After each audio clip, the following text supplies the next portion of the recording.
This is the car that I thought I was going to keep for a lifetime, but I've now been considering an Integra Type R. Let's discuss.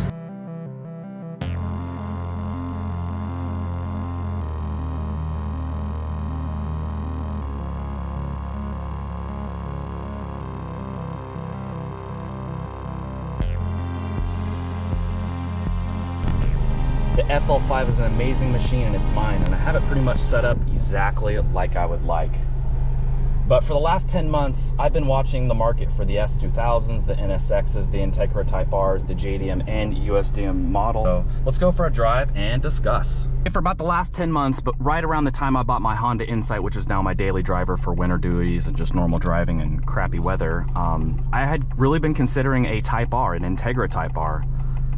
Either a USDM model or a Japan spec one, just because the Japan spec ones seem to be better priced, lower mileage, just because they made more of them out there and we didn't get near as many imported here into America. But my love for traditional naturally aspirated Hondas really comes from me driving my S2000 for 7 years. I had an AP2 S2000, and in some ways that car was a lot more fun to drive in just normal driving conditions, because you really had to rev out the gears to get it going, whereas this thing at 3,000 RPMs, it has so much power, it's stupid.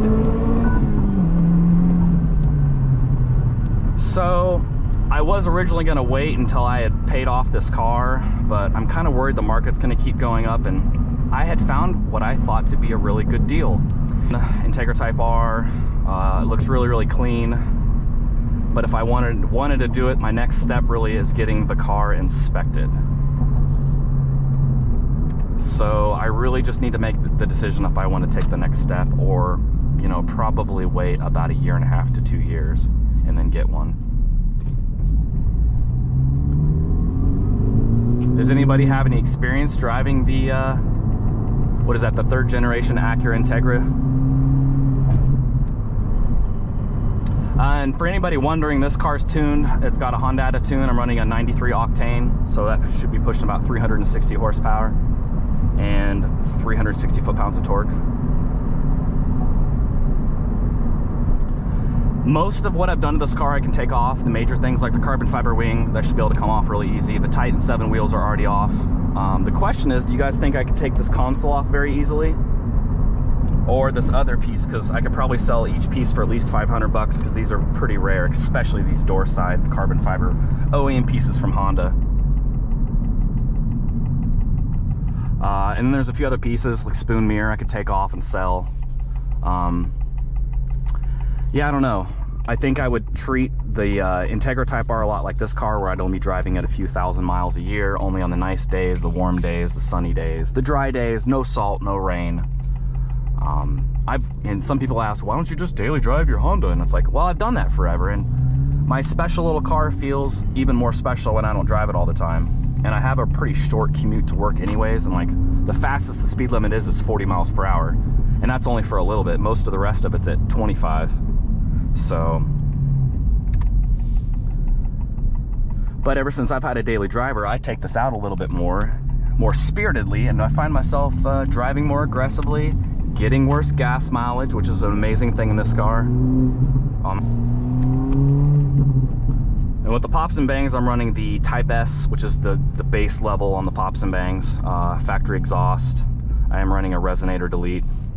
I'm going to turn the AC off and we'll do a little pull here.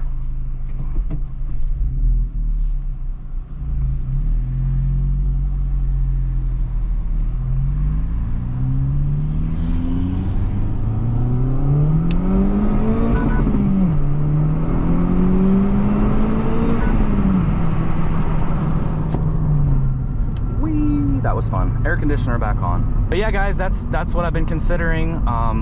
Who knows if I'll pull the trigger or not. I would get the car inspected. I would get a compression test, leak down test, then check all the other normal things like, is there any rust, or is there, you know, how's the suspension braking? I've seen pictures of the paint and the interior. It looks so good. So yeah, it's pretty exciting.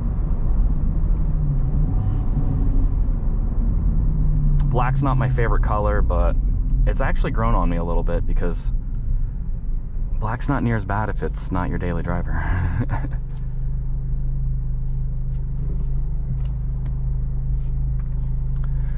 And honestly, I don't really have room for a third car right now. I'd have to get a bigger place.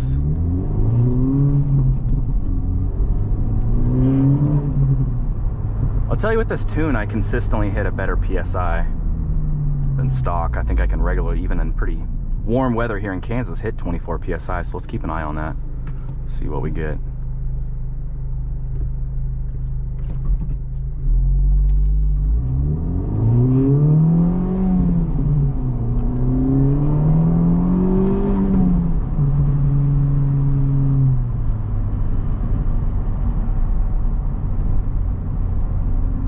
Yeah, I think in my perfect world, I'd have this Civic Type R. I'd have a 90s Honda, an S2000 again, a DC2 Type R, which is where my itch really is. Then maybe if I didn't buy any other cars and saved for like a decade, I might be able to get an NSX, but I'm kind of picky. I like one clean, it's in good shape, so I don't know if I'll be able to afford one of those. I've only been watching the market for a year, and I think the cheapest NSX I've seen sell that I was interested in sold right around $100,000, which, whew. And I think that one might have had 60 or 70,000 miles on it. But, you know, as long as they're taken care of, these Honda motors tend to last quite a while. But yeah, what do you guys think? Have you guys ever been in a third gen Integra? I remember when I was like 16, my friend had a GSR with a Type R transmission. It was a friend of a friend because I was a little bit younger, but I remember getting to sit in his car, and oh, the thing was so amazing. And he had a really loud system, and it's like you could hear the bass in your heart.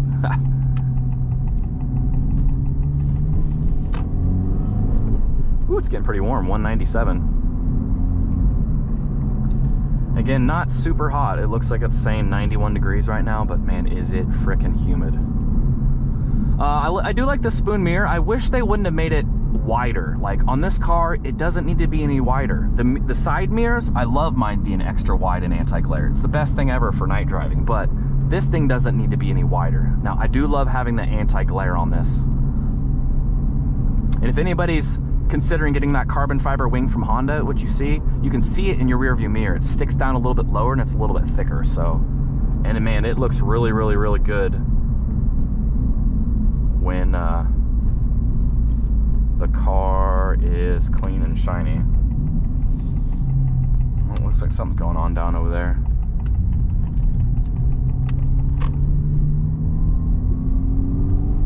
The police got it marked off for some reason. All right, guys, thanks for watching. If you have any comments, I'd love to hear it. Any suggestions, thoughts? Should I wait and get a JDM Integra Type R with less miles? You know, a little bit more power, weighs a little bit less. But the whole, you know, shift with your left hand, that would, that'd be kind of weird. I think it's doable because I tend to actually shift this a little slower just to make sure I'm all the way in gear. And I've driven manual transmissions most of my adult life, literally. I just like to take care of this thing. I want it to last as long as possible. And I've actually, in this FL5, never grinded a gear, not even once.